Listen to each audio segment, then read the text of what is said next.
Bismillahirrahmanirrahim and Assalamu alaikum to all of you and welcome to Stars Academy, head of the Johar Town Lahore. Dear students, आज दूसरे बच्चों का भी group generate कर दिया गया है जो अभी फ़िलहाल तो मैंने आपको आज के ही लेक्चर का लिंक भेजा, लेकिन आपकी लेक्चर्स जो हैं वो इंशाल्लाह मंडे से लेक्चर 1 से स्टार्ट हो जाएंगे इंशाल्लाह। और जिन बच्चों से मैंने ये कहा था कि फ़िज़िक्स की क्लास आज से स्टार्ट होगी तो उनसे ये माजरत है कि आज का टाइम दे दें, कल से इंशाल्लाह स्टार्ट हो जाएगी क्योंकि सर आज भी नहीं पहुंच पाए। तो कल का उन्होंने कहा है जी कल मैं इंशाल्लाह हर सूरत पहुंचूंगा, तो इंशाल्लाह कल से आपकी वो क्लास भी स्टार्ट हो जाएगी। और नए बच्चे जो उनका तो डेफिनेटली मंडे से ऑल सब्जेक्ट से ही स्टार्ट हो जाएंगे। तो आज हम जो टॉपिक स्टार्ट करने जा रहे हैं या जो टॉपिक आज हम स्टडी करने जा रहे हैं, that is topic is called identification. कोशिश करेंगे कि इसका मैक्सिमम पोर्शन हम एटलीस्ट आज निकाल लें, आज कवर कर लें।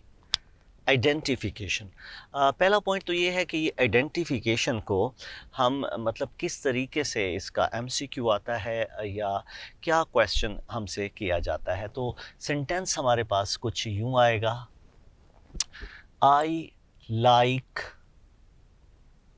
सिंगिंग विद फ्रेंड्स, इसको अंडरलाइन कर दिया जाएगा। And you will be given directions like identify the underlined word, and the options are like verb, participle, noun, gerund. And what will be the answer of this word in this MCQ? The answer is it's a gerund. So gerund means what? ing form of verb working as a subject or object is called gerund. तो I like what? I like singing. तो singing जो है वो sing से sing, sang, sung and singing. तो singing is a word which is derived from the verb sing and is functioning as an object, और अगर object के तौर पे काम कर रहा है तो हम कहेंगे ये क्या है, ये जेरेंट है। इस तरह के हमें एमसीक्यू दिए जाते हैं। तो अगर मैं बात करूं कि हमारे पास जो आइडेंटिफिकेशन की जो कैटेगरीज हैं, आइडेंटिफिकेशन कैन बी डिवाइडेड या identification can be of 3 different types, तो हम कहेंगे वो क्या क्या है। There can be identification of some words, it can be identification of phrases or clauses, and the last one is identification of sentences. तो ये 3 इसकी फैमिलीज़ हैं जिसके ऊपर MCQ पुट किए जाते हैं। जब वर्ड्स की बात करेंगे तो normally we are talking about parts of speech, इसके ऊपर MCQ आ सकता है। फ्रेजेस और क्लॉजेस पे भी आ जाएगा और सेंटेंसेस पे भी आ जाएगा। तो हम सबसे पहले स्टार्ट करेंगे हम किस से? हम स्टार्ट करेंगे identification of parts of speech. पहली जिसे आप कह सकते हो आइडेंटिफिकेशन ऑफ वर्ड्स, इससे हम इसका स्टार्ट ले रहे हैं। और इसको हम देखेंगे कि हमारे पास पार्ट्स ऑफ स्पीच में सबसे पहली कैटेगरी है क्या? नाउन। कि किसी भी पार्ट्स ऑफ स्पीच को आइडेंटिफाई करने के 2 ही मेथड हो सकते हैं, और वो क्या हैं? एक उसका मेथड हो सकता है identification on the basis of morphology, and the other one is identification on the basis of function or place, या आप कह सकते हैं position in a sentence। तो अगर हम बात करें morphology की, तो there are certain formats or morphology or spelling sequence which is normally found in the formation of a noun. For example, if there is any word which is ending on ist, it's a noun. If it is ending on ism, again it's a noun. If it is ending on ion, again it's a noun. If it is ending on ian, it's a noun. Again हम कहेंगे if it is ending on logy, it's a noun. etc. तो this is one way of identifying the given word कि आप उसकी morphology या उसके spelling को देख लें. जैसे मैं कहता हूँ the word is suppose scientist, it's a noun. मैं कहता हूँ the word is capitalism, it's a noun. And the word is recession, suppose, again it's a noun, etcetera. तो ये सारे वर्ड्स नाउन कहलाते हैं. और जब मैं बात करता हूँ इसके दूसरे शेड की विच इज़ कॉल्ड फंक्शन, तो फंक्शन के accordingly a noun can occupy two places in a sentence. One is called noun can function as a subject or it can function as an object or complement. Object और complement. तो ये इसके functions होंगे. अब subject के तौर पे कैसे आता है? फॉर एग्जांपल मैं कहता हूँ this book is mine. No, this word book is called a noun क्योंकि ये सब्जेक्ट है. ऑब्जेक्ट में क्या कहेंगे? He is a teacher. Teacher is a complement. Then we have another sentence. He reads a book. तो ये आप कह सकते हैं कि जो वर्ब के बाद होता है, एक्शन वर्ब के बाद वो ऑब्जेक्ट है, तो ये ऑब्जेक्ट के तौर पे यूज हुआ.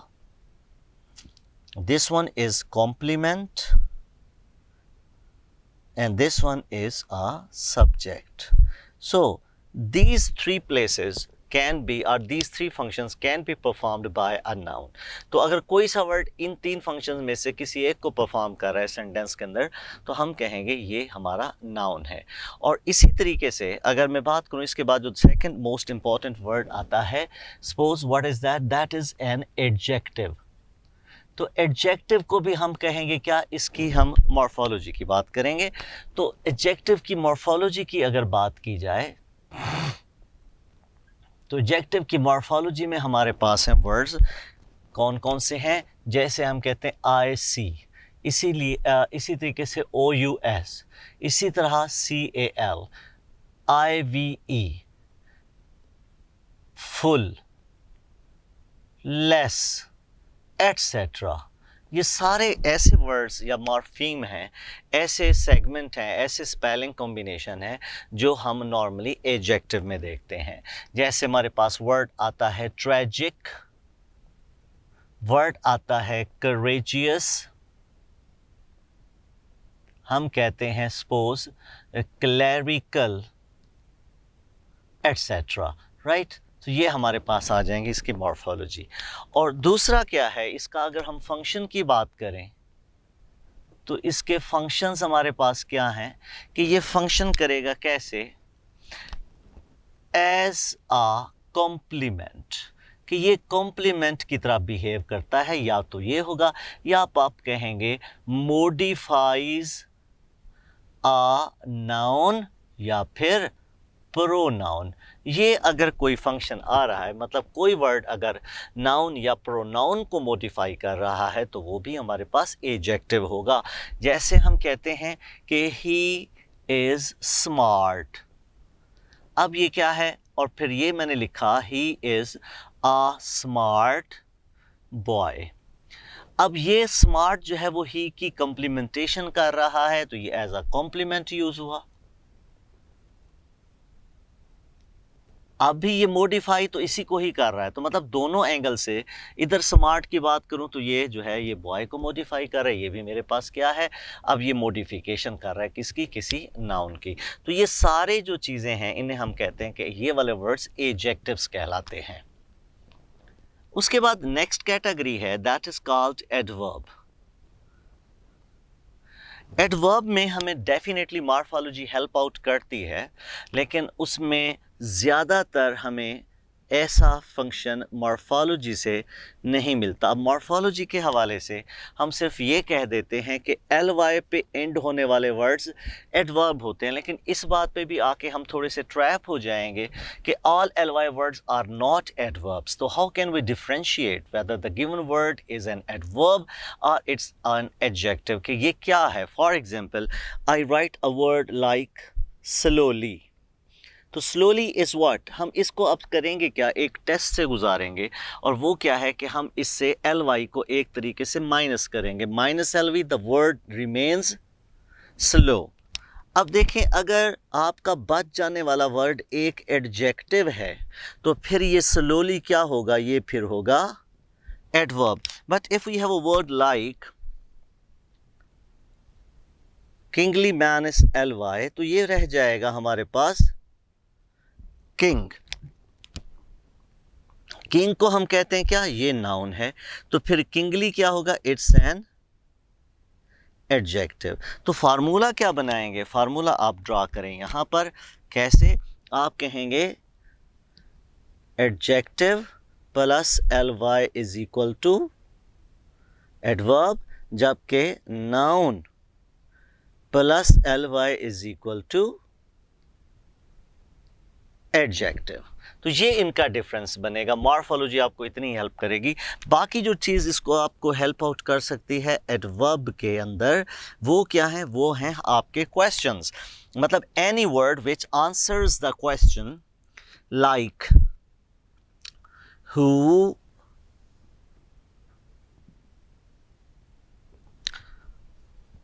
which answers the question like when, why, where, how much, how many times, etc. वो सारे वर्ड्स आपके पास एडवर्ब होंगे। फॉर एग्जाम्पल आई से I saw him yesterday. So yesterday is what? When did I see him? Yesterday. This will be called what? Adverb. हम कहते हैं he was seen here. Where was he seen? Here. This is again an adverb. तो ये यहाँ पे हमारे पास adverb की ये चीज़ें आ गई। एडवर्ब के बाद जो आइडेंटिफिकेशन में हमें नेक्स्ट चीज़ आ सकती है, जो कि इतनी ज़्यादा इंपॉर्टेंट नहीं, वो बच्चा जल्दी डिटेक्ट कर लेता है, वो क्या है, दैट इज़ वर्ब। इसके ऊपर बहुत कम एमसीक्यू आते हैं। नाउन के ऊपर आते हैं, आपको एडजेक्टिव पे आते हैं, एडवर्ब पे आते हैं, या जेरेंड वगैरह पे आते हैं। तो वर्ब के ऊपर डायरेक्ट हमें पता चल जाता है, क्योंकि उसके साथ या तो हेल्पिंग वर्ब होता है या उसकी कोई फॉर्म बनी होती है। तो हम कहते हैं कि वर्ब के अंदर जो मॉर्फोलॉजी में हमें चीज़ हेल्प आउट करती है, वो उसकी क्या है, फॉर्म्स हैं।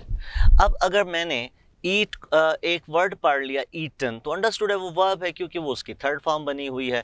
इसी तरीके से अगर मैं किसी और वर्ड की बात करूं, स्मोक्ड मैंने कह दिया एटसेट्रा, तो वो हमारे पास क्या आ जाएगा, वो हमारे पास आ जाएगा वर्ब है। तो वर्ब में ये मसला नहीं आता। वर्ब में जो प्रॉब्लम आते हैं तो वो वर्ब के सेकेंडरी शेड्स हैं। जैसे वर्ब के अंदर मसला आ सकता है क्या, जेरेंट किसे कहते हैं, पार्टिसिपल क्या है, इन्फिनेटिव क्या है, इसके ऊपर बात हो सकती है, राइट। तो हम कहेंगे जेरेंट क्या है, when VING functions as a noun, मतलब सब्जेक्ट या फिर object, this is called gerund. और what is participle, when VING functions as an adjective, adjective मतलब मॉडिफायर, तो ये हमारे पास कहलाती है participle. What is infinitive, infinitive means, अब इसकी दो चीज़ें हैं। मैं जैसे ही इन्फिनेटिव कहूँगा, बहुत से बच्चों का आंसर ये आएगा कि 2 प्लस फर्स्ट फॉर्म। भाई 2 प्लस फर्स्ट फॉर्म इन्फिनेटिव तो होता है, ये उसकी एक फॉर्म है, एक शक्ल है। इन्फिनेटिव होता क्या है, वो ये है कि जब हम टेंसलेस, मैं इसको इस तरह लिखता हूँ, tenseless first form of verb is called, tenseless first form of verb is called infinitive।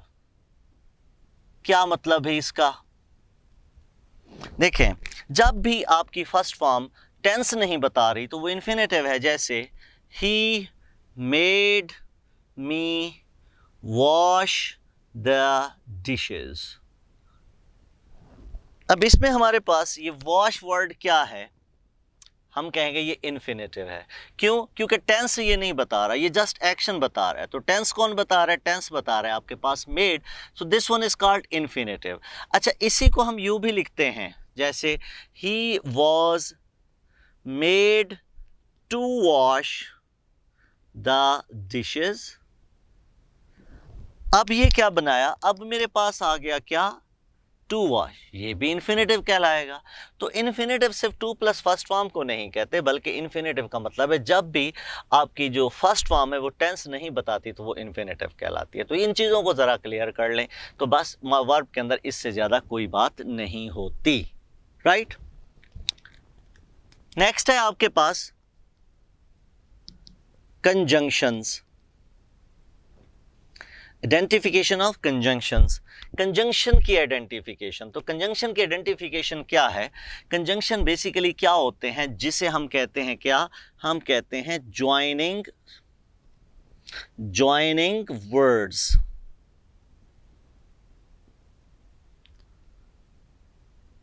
Joining words are called infinitive. हाँ, व्हाट डू वी मीन? कैसे भला? तो हम कहते हैं कि जैसे हमने फैन बॉयज़ लिखा था, जैसे हमने बिकॉज वगैरह यूज़ करते हैं, तो वो हमारे पास कंजंक्शंस कहलाते हैं। अब कंजंक्शन की दो कैटेगरीज हैं, ये चीज़ें मैं पहले पढ़ा चुका हूँ। एक है जिसे हम कहते हैं coordinating conjunction, and the other one is subordinating conjunctions. Coordinating और सबऑर्डिनेटिंग, राइट। अब कोऑर्डिनेटिंग में कौन से वर्ड्स थे? इफ यू रिमेंबर, तो कोऑर्डिनेटर्स में हमारे पास थे नॉर्मली कौन से वाले?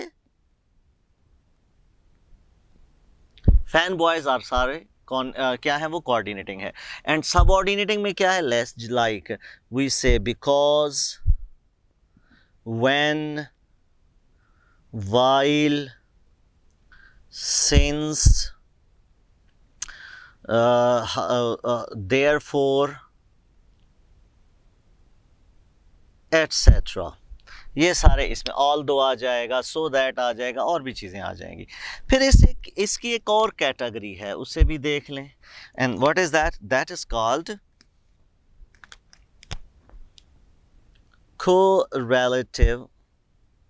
कोरेलेटिव कंजंक्शन।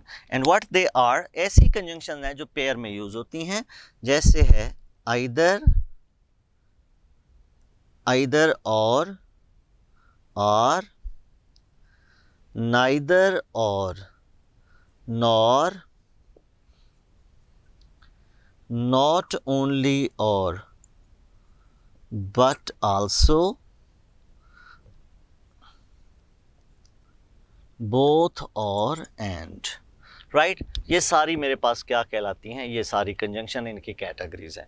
तो पार्ट्स ऑफ स्पीच में मोर और लेस यही बातें क्वेश्चन की जाती हैं या पूछी जाती हैं। इसके बाद जो नेक्स्ट कैटेगरी है, that is identification of phrases. Phrases की आइडेंटिफिकेशन जो है वो उनके बेसिक जो हेड वर्ड है उसकी बेस पे होती है। फॉर एग्जांपल, एक फ्रेज है मेरे पास, अ वेरी स्मार्ट बॉय। हाँ जी, बताओ ये सारी फ्रेज कौन सी होगी? कौन सी फ्रेज होगी? नहीं। अब देखें, अब आप इसका सिंपल टेस्ट बना लें। वो कौन सा वर्ड है जिसकी वजह से सारे वर्ड आए हैं? Boy, yes. तो boy is called head word. What it is? Head word. और अगर हेड वर्ड हमारे पास क्या आ गया? Noun. The whole phrase will be called noun phrase. Clear होगी बात? मतलब किसी भी फ्रेज का हेड वर्ड ही उसका नोमेनक्लेचर होता है, हेड वर्ड ही उसके लिए सारा कुछ होता है। कि हेड वर्ड अगर प्रेपोजिशन है तो वो प्रेपोजिशनल फ्रेज है, अगर एडवर्ब है तो वो एडवर्ब फ्रेज है, और अगर एडजेक्टिव है तो वो एडजेक्टिव फ्रेज है। तो मतलब उसका head word will decide the nomenclature, the name of the phrase. Okay, for example अब एक और फ्रेज देखिए, वेरी क्विकली। कौन सी फ्रेज होगी ये? एडवर्ब फ्रेज बेटा। क्यों भला? Quickly is what? Quickly is an adverb, तो ये हमारे पास क्या आ जाएगा? Adverb phrase. इसी तरीके से अगर मैं ये कहूं वेरी स्मार्ट, तो अब ये कौन सी फ्रेज है? किस वजह से? स्मार्ट की वजह से, एडजेक्टिव। जी जी, एडजेक्टिव फ्रेज। ओके जनाब, तो ये इसके आपकी फ्रेज की, इसमें जो टेक्निकल पॉइंट है ना वो सिर्फ एक ही है, और वो क्या है? वो है आपकी प्रेपोजिशनल फ्रेज। और वो क्या होता है? वो बेसिकली ये स्ट्रक्चर है, प्रेपोजिशन प्लस ऑब्जेक्ट, ये इसका स्ट्रक्चर है। फॉर एग्जाम्पल मैं कहता हूं कि he is sitting in the cafe. अब आ गया इन द कैफे। अब इन द कैफे अगर आया है तो हम क्या कहेंगे? हम कहेंगे भाई ये हमारे पास क्या है? ये एक बेसिकली प्रेपोजिशनल फ्रेज है कि ये प्रेपोजिशन आ गई और उसके बाद ये उसका ऑब्जेक्ट आ गया। तो ये इस तरह के जो स्ट्रक्चर आपको सेंटेंस में नज़र आते हैं उन्हें हम कहते हैं प्रेपोजिशनल फ्रेज। अब प्रेपोजिशनल फ्रेज के बेसिकली दो फंक्शन हैं। एक ये होती है क्या? Adverbial, and the second one is adjectival. मतलब जब ये किसी वर्ब से एसोसिएटेड है तो एडवर्बियल है, और जब ये किसी नाउन से एसोसिएटेड है तो ये एडजेक्टिवल है। अब कैसे भी नाउन से एसोसिएटेड कैसे होगी ये देखना है। आई saw a boy with a bag। बताओ इसमें प्रेपोजिशनल फ्रेज कौन सी है?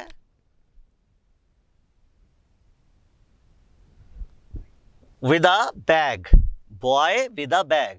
अब विद अ बैग किसके लिए आया? बॉय के लिए, एक नाउन से एसोसिएटेड है, तो हम कहेंगे क्या कि स्ट्रक्चर के लिहाज से, अब ये गौर से सुनना, स्ट्रक्चर के लिहाज से इट्स अ प्रेपोजिशनल फ्रेज। और अगर मैं इसके फंक्शन की बात करूं तो it is what? It is an adjectival phrase. Okay जनाब,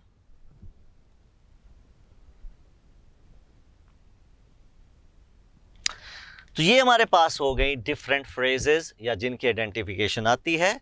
उसके बाद आ जाएं जी क्लॉजेस के ऊपर।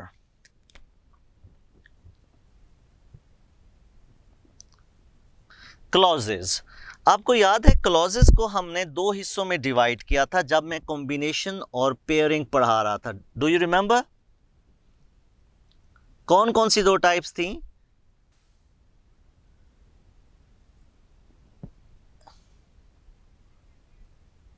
और डिपेंडेंट और इंडिपेंडेंट, या इंडिपेंडेंट और डिपेंडेंट, राइट? तो इंडिपेंडेंट और डिपेंडेंट क्लॉज आती है। पहले तो ज़रा इनको क्लियर करते हैं कि इंडिपेंडेंट क्लॉजेस की क्या निशानियां हैं। नंबर 1, हम कहेंगे जो क्लॉज फैन बॉयज़ के साथ लिखी जाए वो इंडिपेंडेंट। नंबर 2, जो क्लॉज सेमी कॉलन से जुड़े वो इंडिपेंडेंट। नंबर 2, जिसका नो कंजंक्शन या कनेक्टर, जिसके साथ कोई कनेक्टर नहीं है, वो सारी क्या होगी? इंडिपेंडेंट होगी। तो डिपेंडेंट कौन सी होगी भाई? जो स्टार्ट हो व्हेन से, या जिसे आप कहेंगे सबऑर्डिनेटिंग कंजंक्शन, इससे जो स्टार्ट हो व्हेन से, या फिर सबऑर्डिनेटिंग से। उसके बाद दैट से, हु से, विच से, इनसे जो शुरू हो वो भी सारी डिपेंडेंट क्लॉजेस होती हैं। अब सबऑर्डिनेटिंग में हमारे पास बहुत सारी आ जाती हैं। फॉर एग्जांपल मैं कहता हूं if you work hard you will pass. भाई इसमें कौन सी डिपेंडेंट है और कौन सी independent?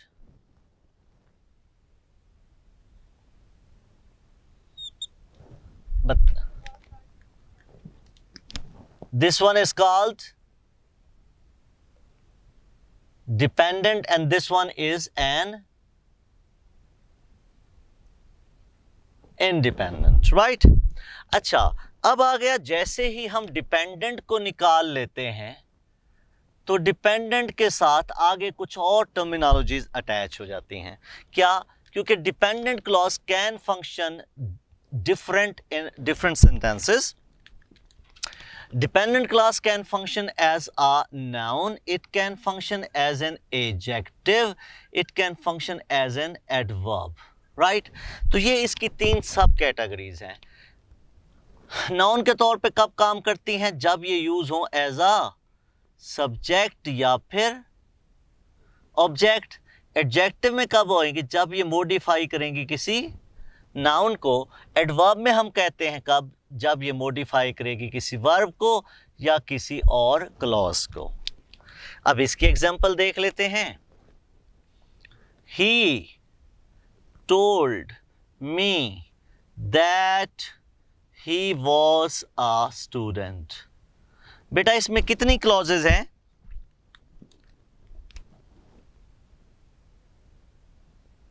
How many clauses are there? There are 2 clauses. Okay, which one is dependent and which one is independent?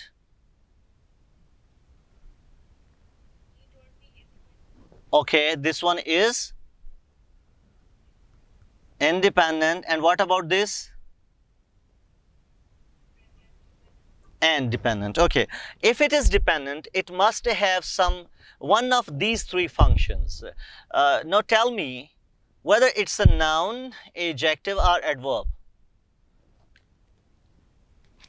तो हम देखेंगे क्या, हाउ इज इट फंक्शनिंग। अब इसकी जरा फंक्शनिंग को देखें तो मैं कहूँगा it's just like he told me a story. जरा इसके फंक्शंस निकालते हैं। He is a subject, told is a verb, me is object and a story is also an object. तो अब आ स्टोरी की जगह पे मैंने क्या लगा दिया? That he was a student. तो इसका मतलब ये हुआ कि this whole clause is functioning as an object. अगर ये ऑब्जेक्ट के तौर पे फंक्शन कर रही है, the whole clause, complete clause जो है वो एज ए ऑब्जेक्ट बिहेव कर रही है, तो ऑब्जेक्ट होने के लिए अगर कोई क्लॉज ऑब्जेक्ट के तौर पे बिहेव करती है तो वो कौन सी होती है फिर? Noun clause. तो हम कहेंगे it's a dependent and the other category is it's a noun clause. तो एक उसकी दूसरी लेयर टच हो गई। इसी तरीके से एक और सेंटेंस बनाते हैं। I saw a boy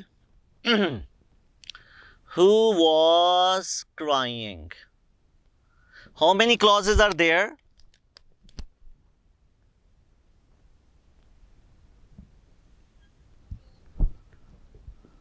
And I saw a boy is an, and who was crying is a। अब डिपेंडेंट में कौन सी कैटेगरी है ये? We have to focus on its function. And who is modifying the word boy? Boy is a noun. तो noun की जो modification करेगा वो क्या कहलाएगा? तो ये हो गई एडजेक्टिव क्लॉज। और इसी तरीके से नेक्स्ट सेंटेंस वी हैव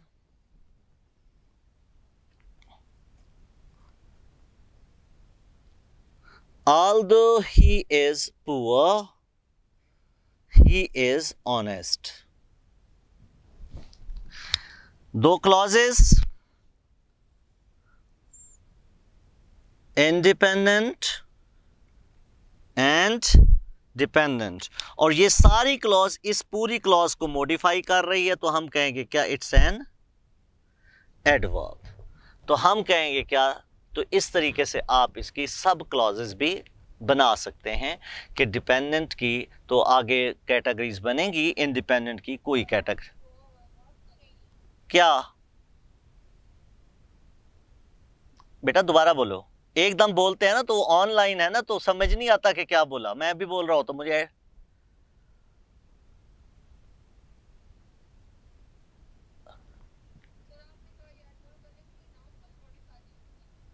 तो भाई नॉन को मॉडिफाई करता होता तो एडजेक्टिव ना होता। ये तो बेटा जी पूरी क्लॉज का मॉडिफायर है।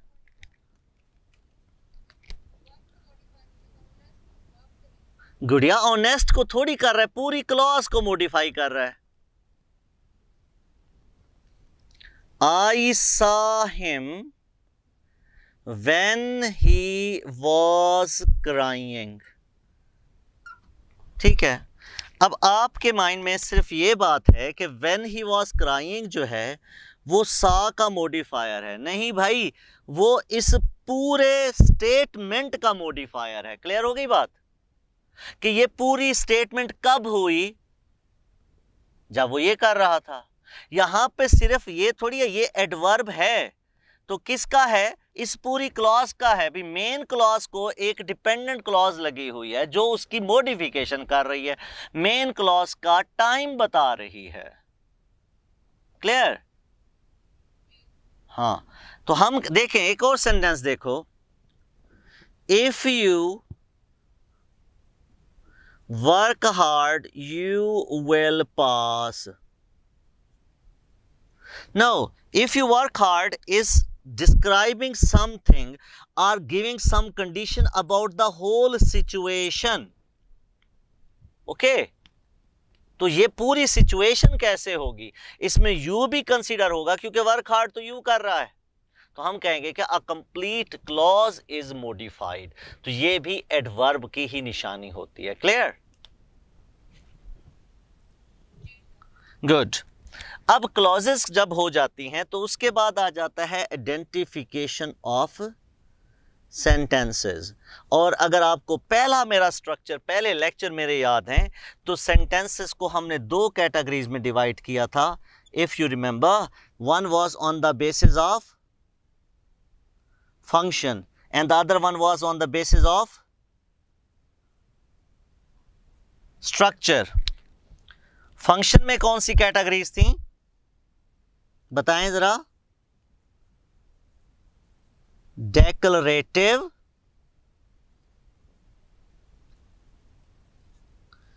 Interrogative,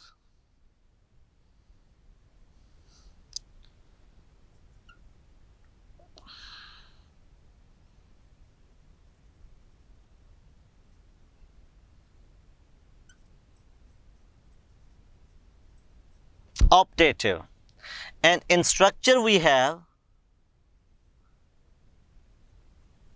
simple, compound, complex and compound complex। ठीक है, तो ये हमारे पास थी। अब डेक्लरेटिव क्या थी, वो इंफॉर्मेशन को शेयर करती थी। इंट्रोगेटिव क्या थी, which use to ask a question. Imperative command based थी, एक्सक्लेमेटरी जो फीलिंग्स बताए। ऑप्टेटिव जो दुआएं दे। Simple compound, simple single clause को कहते हैं, कंपाउंड इंडिपेंडेंट क्लॉजेस के कॉम्बिनेशन को कहते हैं। कम्प्लेक्स जो है वो डिपेंडेंट और इंडिपेंडेंट के कॉम्बिनेशन को कहते हैं। और कंपाउंड कम्प्लेक्स जिसमें दो इंडिपेंडेंट हो और एक डिपेंडेंट हो। ये सारे बिल्कुल जो आपके स्टार्टिंग ज़ीरो लेक्चर जो है ना, जिसमें हम इंट्रोडक्शन सेशन चला रहे होते हैं, तो ये उससे रिलेटेड चीज़ें हैं, उससे रिलेटेड पॉइंट्स हैं। ठीक है जी, तो ये आपका आइडेंटिफिकेशन का टॉपिक। इससे रेलेवेंट आपको एमसीक्यू कोई आ जाता है, कभी आ जाता है, कभी नहीं आता। लेकिन ये है कि ये हमने क्योंकि कवर करना होता है, हमने पढ़ना होता है, तो मैंने कहा ये आपको गो थ्रू हो गया। अब जो नेक्स्ट है, कल इंशाल्लाह हम प्रेपोजिशन को डिस्कस करेंगे और उसके बाद एक्टिव, पैसिव और नरेशन रह जाएगी। उसका मैं कल आपको सोल्यूशन बताऊंगा कि एक्टिव, पैसिव और नरेशन क्या करना है। क्योंकि एक्टिव, पैसिव और नरेशन जो आपके रिकॉर्डेड लेक्चर में है ना, वो बहुत डिटेल में है और वो बेस्ट है।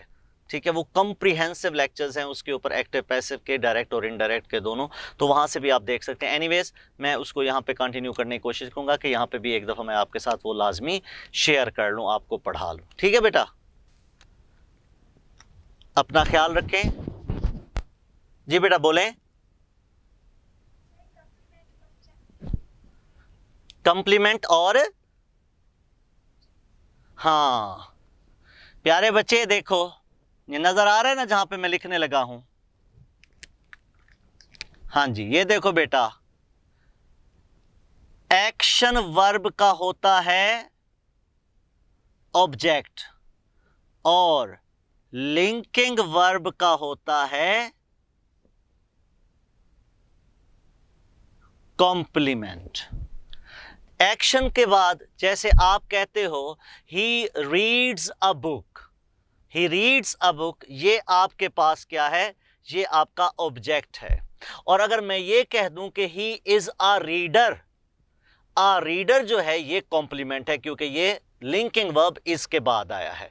तो जो लिंकिंग वर्ब के बाद आता है वो कॉम्प्लीमेंट होता है और जो एक्शन वर्ब के बाद आता है वो ऑब्जेक्ट होता है। ओके बेटा? ओके बेटा, थैंक यू सो मच जी, अल्लाह हाफिज।